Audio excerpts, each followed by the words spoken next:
You ask Tiger to calculate. This deals with finding the midpoint between 2 points. The midpoint between the 2 points is 9, -0.5. Let's solve it step by step. Plot the 2 points and calculate the midpoint using the formula. The coordinates of point 1 are, x1 equals 9, y1 equals 4. The coordinates of point 2 are, x2 equals 9, y2 equals -5.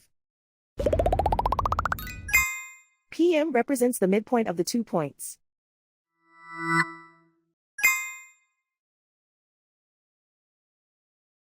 Use the x values in the midpoint formula to find the midpoints x. x1 equals 9.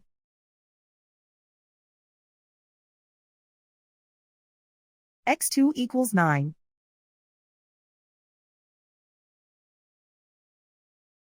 Simplify the arithmetic.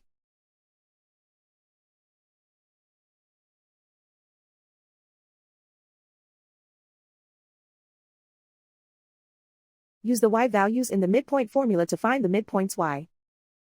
y1 equals 4.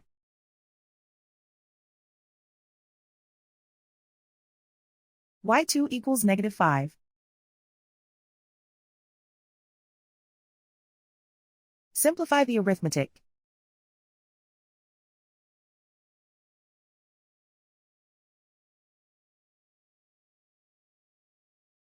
And so, the midpoint is 9, -0.5.